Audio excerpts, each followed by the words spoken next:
Welcome to the Deep Dive, where we take a stack of sources and give you the shortcut to being well-informed. Yeah. Today, we are tackling a monster of modern information consumption, YouTube. It really is a monster, and a constantly expanding one. We all know it's the second most visited website in the world. And whether you're there to just relax or, more importantly for our listener to learn a new skill or keep up with an industry, the sheer scale of it is, well, it's overwhelming. It's completely overwhelming. I mean, content creation isn't a hobby anymore, right? Not at all. It's a full-on multi-million-dollar career path. And you see brands with sales that just, they absolutely skyrocket, all because of their YouTube presence. Right, but that success, that constant output from all these creators, it creates this massive problem for us, for the people actually trying to watch and learn. The content flood. The content flood, exactly. YouTube's native subscription system is, let's be generous and say it's basic. Primitive, almost. Primitive is a great word for it. Yeah. You click subscribe, and everything, the daily vlogs, the rare 90-minute documentary, it all just gets dumped into one single unending stream. And what's crazy is that they used to have a solution for this. They did. It's almost funny to look back. YouTube actually had a collections feature for grouping your subscriptions, but then they killed it off around 2015. They took away the bookshelf and just gave us a giant single pile of papers. So our mission today is really for you, the power user, the dedicated learner.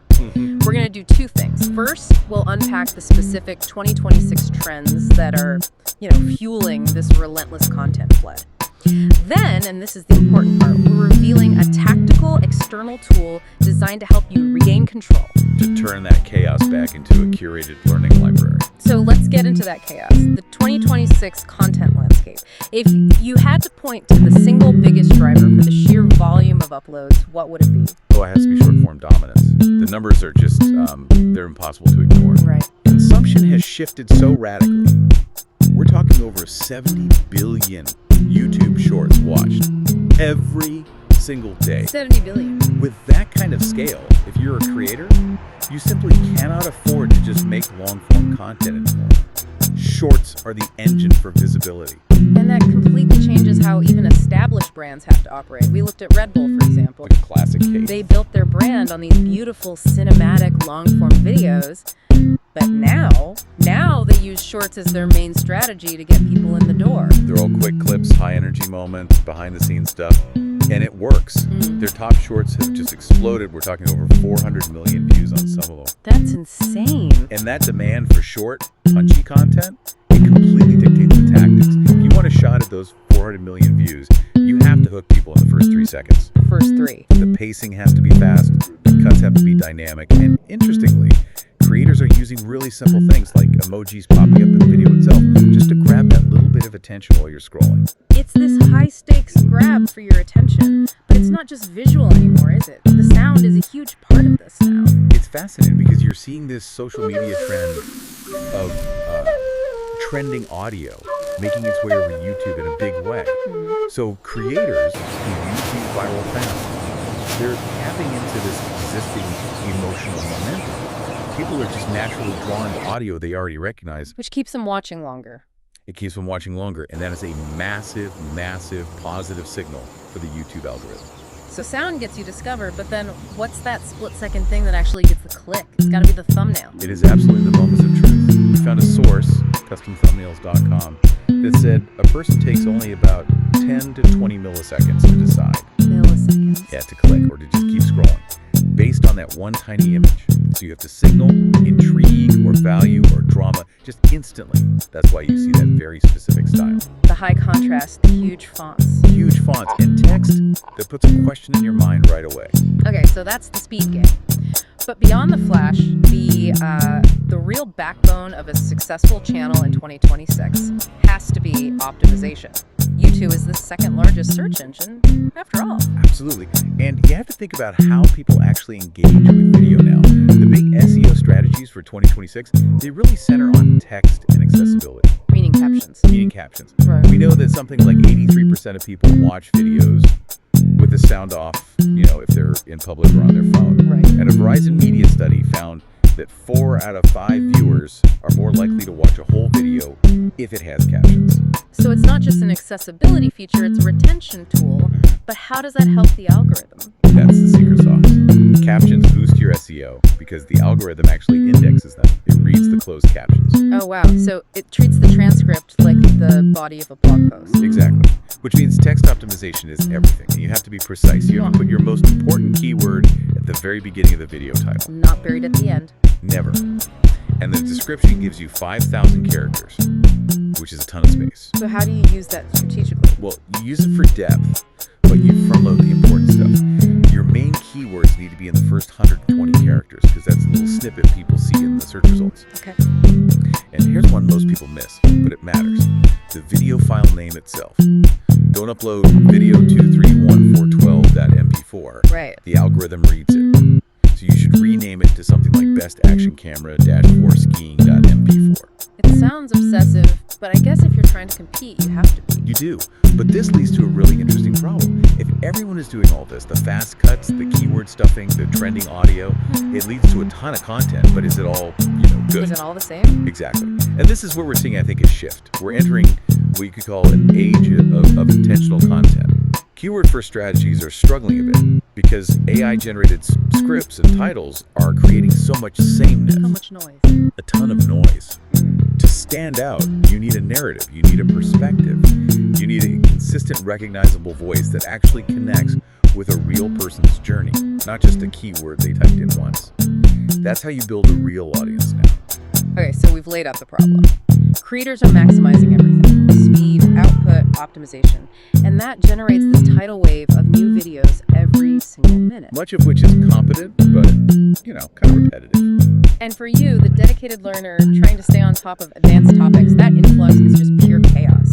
We need a real tactical solution. And that solution is PocketTube. It was made by a developer, Dmitry, specifically to fill the hole that YouTube created when it got rid of collections. Right. It's a powerful browser extension. It works on Chrome, Firefox, Edge, Safari, Opera, and it basically redesigns your entire subscription experience. There are mobile apps too, but the desktop version is good. And its main job is just to bring some sanity back to that sidebar. Precisely. The heart of the whole tool is the subscription groups feature. It lets you create these nested folders, basically. Like a filing system. A filing system for your subscriptions. You can organize by topic, by interest, whatever works for you. And crucially, a single channel can be in multiple groups. Oh, that's key. So a channel on, say, ancient history and modern geopolitics can live in both of those folders. Exactly. And it all integrates right into the YouTube sidebar, so that long, messy list becomes this perfectly organized cabinet. That immediately sounds like a huge anxiety reducer, especially if you've got, 500 subscriptions built up over 10 years? That's where the management tools come in. They have this subscription health feature, which is great. Detect dead channels, for instance. It automatically finds any channel that hasn't uploaded a video in 6 months or more. And lets you just bulk unsubscribe. Bulk unsubscribe. Clear out all that clutter. It would feel so satisfying just getting rid of all those channels from 2012 that just disappeared. It is. And another key feature for just mental clarity is Mark as Watched. It lets you instantly clear videos from your lists. Right. That feeling of completion is really important. You log in, you see 200 videos, but you only have time for 2. Just being able to click a button and clear the other 198 off the feed, it's hugely motivating. We should say unlimited Mark as Watched is a premium feature. But the real game changer here, the thing that totally transforms how you consume content, has to be the video deck mode. This isn't just folders, this is a whole new interface. Deck mode is the power user feature for sure. Yeah. Think less like a YouTube feed and more like a dashboard. Like TweetDeck or Trello. Exactly like TweetDeck. It turns your feed into these columns side by side so you can see multiple subscription groups at once. You scroll horizontally to see your different categories and vertically to see the new videos inside them. So I could have a column for news, another for educational deep dives, and a third for quick entertainment, all on one screen. You got it. And you can apply filters in those columns. Show me only unwatched videos or only videos longer than 20 minutes. And you can mark things as watched right from the column. It makes sorting through new content incredibly efficient. But that level of control is a premium feature. Full access to the deck mode. Yeah, that requires the premium subscription. So it's a browser extension.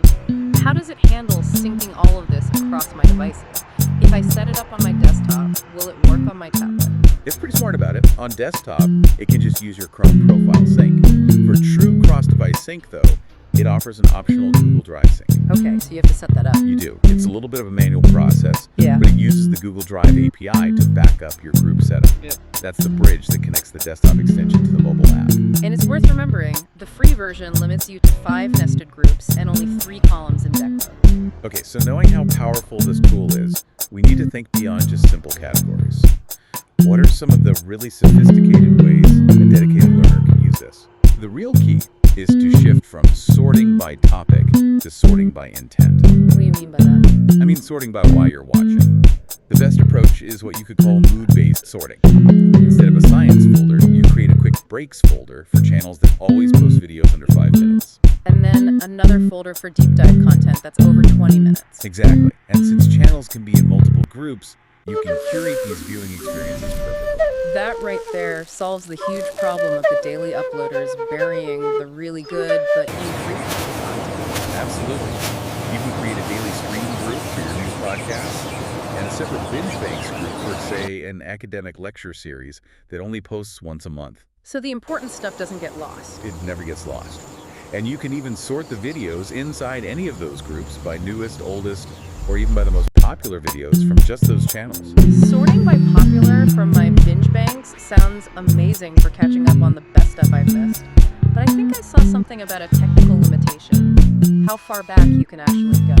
And this is where we have to hit the technical reality check. It's a necessary one. Right. The developer himself confirmed this is a limitation from YouTube's side, from their API.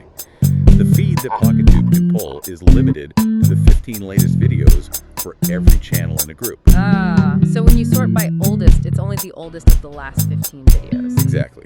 You can't use it to scroll back 6 months and find a classic video. Yeah. That does limit its usefulness for deep archival searching. That's a crucial trade-off to know about. You're working within the platform's rules. What other caveats should someone with, say, over 1,000 subscriptions be aware of? The big one is performance. For true power users with 1,000+ channels, people report significant loading delays. We're talking 15 to 30 seconds when you click to open a group. So you click on your deep dive folder and you wait. You wait. You stare at a spinning circle for a surprisingly long time while it fetches all that data. The extension itself is also pretty big, about 17.9 MB, which points to high memory usage. So you trade speed for organization if your library is huge. It's a trade-off. And the mobile experience is definitely not as smooth. The iOS app in particular has some known issues. It's missing a lot of the desktop features, maybe 40 to 60% of them. Wow. And users with really big subscription lists say their lists sometimes just fail to load entirely because of those same YouTube API limits. Plus, you have to do that slightly clunky Google Drive sync to get your groups over from desktop. And if you're a power user, you're probably using other extensions too. Do they all play nicely? Not always, no. There are documented conflicts. We know it has issues with other popular tools like return YouTube dislike and improve YouTube. So you might have to choose. You might. Yeah. The conflicts can cause parts of the interface to break or just slow everything down. Finally, we have to talk about permissions. Anytime you give a tool this much access to your main content hub, you have to think about privacy. For sure. It needs permission to read and change data on YouTube.com, which makes sense. It has to inject its own interface to work. And it needs read-only access to the YouTube API to see your subscriptions. But the good news here is the architecture. Your data, your groups, your settings, it's not on PocketTube servers. It's stored locally, right in your browser, using the Chrome storage API. So you control your own data. You do. And the developer is very clear, no sharing with third parties. So you're trading access to the UI for organizational power, but your actual data stays with you. So when we boil it all down, what's the final takeaway here? This torrent of content on YouTube, it's only getting faster. It's driven by speed, by optimization, by this demand for short-form video. And for you, the dedicated learner, trying to drink from that fire hose is just impossible without some kind of structure. PocketTube seems to be a really robust, even if it's a little technically compromised, solution to that. It is. It lets you trade YouTube's default chaos, that endless anxiety-inducing scroll, for a very deliberate, intentional learning environment. You get to build your library back, sort of piece by piece. And sort by why you watch, not just when. Exactly. And looking forward, the fact that we even need tools like this says a lot about the demand for organization that the platforms themselves just aren't providing. Absolutely. Sure. And I think this is a good final thought. Think about the creator of PocketTube, Dmitry Nabok. He's already working on his next thing. It's a new AI-powered tool called Snipebo.io. Okay, and what does that do? It's designed to help you not just organize the video, but to actually take notes on the video content itself, and then integrate those notes into platforms like Notion. So it's the next step. It's the next evolution. Yeah. The challenge isn't just about organizing the feed anymore. It's about making the knowledge inside the video actionable. It's about forcing all this content to finally yield some real, tangible educational value.